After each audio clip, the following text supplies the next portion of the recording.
Hello mga ka-legit na mga Katden followers and Katden lovers.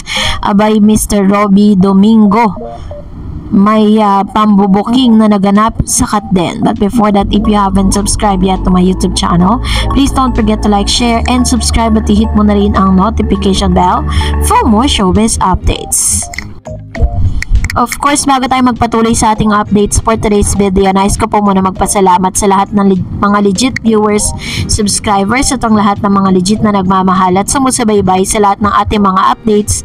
Maraming salamat po sa inyong panonood. And for today's video, ito na nga dahil finally ay isa sa mga talaga namang ipinost mismo ni Miss Mami Min sa kanya pong IG account kung saan ang HLA or Hello Love Again ay the first Filipino film na nabanggit po sa Asian World Film Festival.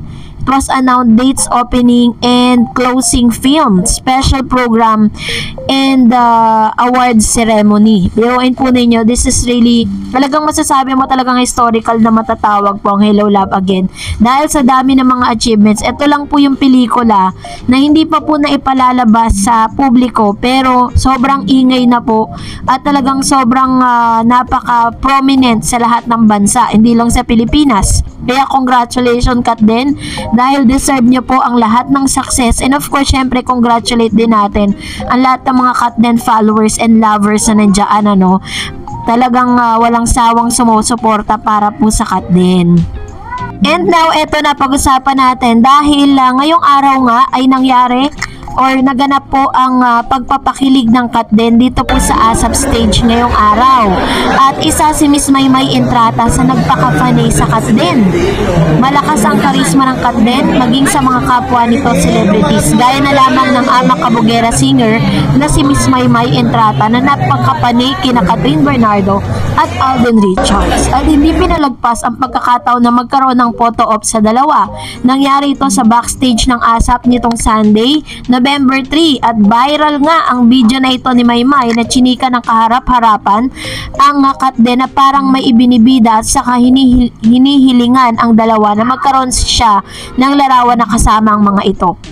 Todo smile naman po si Maymay sa kanyang natatanging moment sa Katden habang nasa side si Catherine at idinidikit pa ang mukha nito sa box office queen. Rare naman kasi ang pagkakataong ito na makita ang mga taga-pamilya o ASAP ang Katden, kaya naman sumusulpot ang pagiging fanay nila. Asahan natin na marami pang lalabas na mga ganitong parehong eksena sa Katden at sa iba pang mga stars at maging na mga staff. Hindi rin nagpahuli ang kilalang writer ng network na si Darla Soler na magpa-photo op din sa Katden. So ganito katindi po yung talagang yung effect ng Katden po, hindi lang po sa mga Pinoys or sa mga fans po nila, but also sa ilang sa mga celebrity na nilulook up po ang pagsasama ni Catherine at ni Alden Richards sa iisang movie.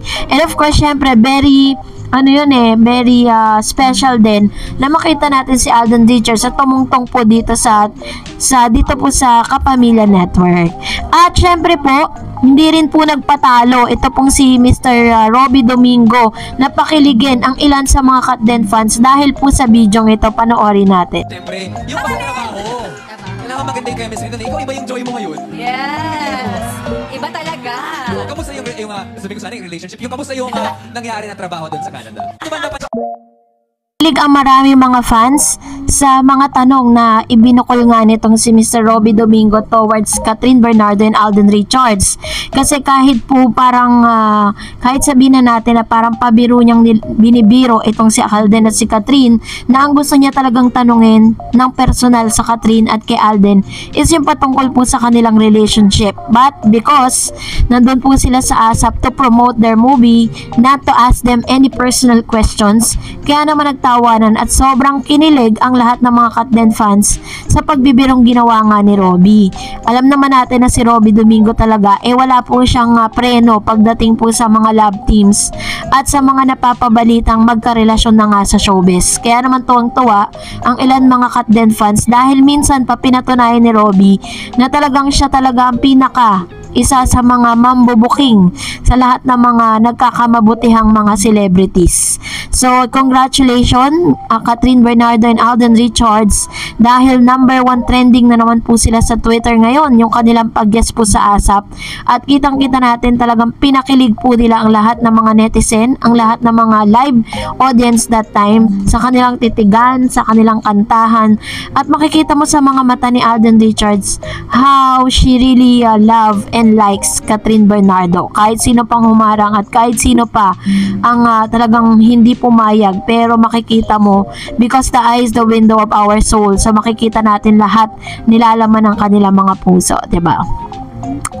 And for that, narito naman ang ilan sa mga komento at reaction po ninyo patungkol naman sa ating latest updates. Magbasa tayo. Unahin po natin ang komento mula kay Miss Ana Vilgarde. Hello Miss Darreds. Sa balagay ko, ba't nagdalawang isip sikat na gawin ng HLA? Dahil kung iba ang leading man, malamang di niya gagawin. Sikat kasi nasanay na isa lang ang leading man noon. Kasi si Daniel lang lagi partner niya. Aside sa jowa niya ito. So siguro kung di si Alden ang partner niya, malabo niyang gawin. Buti na lang, God really give the way for them na ituloy ang project na ito. Since HLG kasi, kampante na sikat kay Alden. Kaya nga selos na selos dati si Daniel, diba?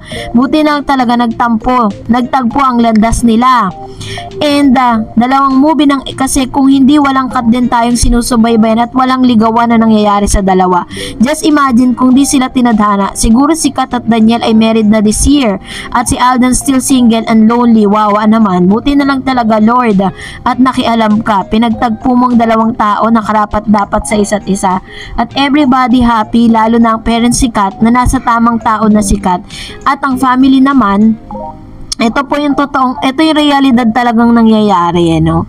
Nasa tamang, at family naman ni Alden ay very happy din dahil last umiibig na si Alden at sa tamang tao din. Di ba bagay na bagay? So I guess they are meant to be talaga, at sana makialam ulit si Lord na sila na ang magkatuluyan, at sana umiksil ang paang timeline ni Kat sa edad na pagpapakasal, kasi baka pag lalo pa silang sisikat ay mag-disregard na naman ang issue ng marriage life nila.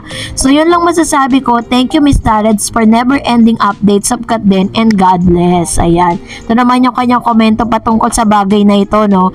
Ito rin po yung prayer ng marami, 'di ba? Kasi parang question po nila yung sinabi ni Miss Catherine Bernardo that she's ready to get married at the age of 34 years old. And yung sinasabi po nila baka daw mahirapan ng mga anak itong si Miss Catherine. I think hindi naman, kasi parang yun kasi yung nakasanayan ng ilang mga matatanda, 'di ba? Yung mga talagang mga sinaunang yung alam niyo na, yung mga unang nanay, sinasabi nila na at the age of 30 years old talagang nahihirapan na magbuntis ang isang babae. Pero hindi naman po sa lahat ng cases or lahat po ng senaryo umuubra, 'di ba? And sabi pa ni Ma'am si Tita Esparagay, hi Miss Darreds, I believe na ako sa'yo kasi very clear kung mag-explain mo about Kat din. I like that.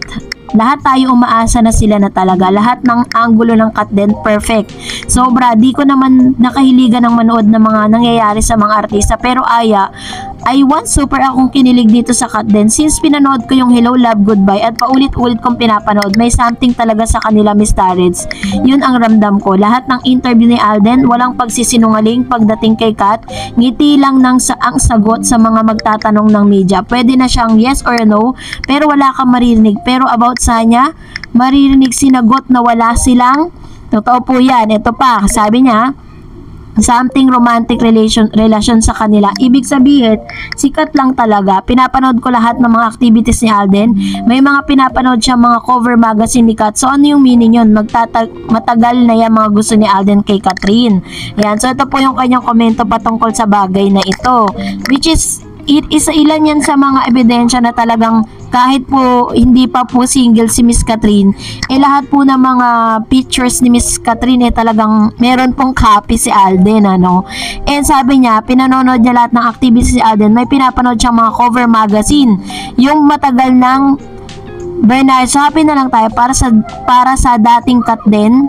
Sa ating Kat din lang talaga. God bless us all, Miss Dar. Ayan. Thank you, Ma'am Shi.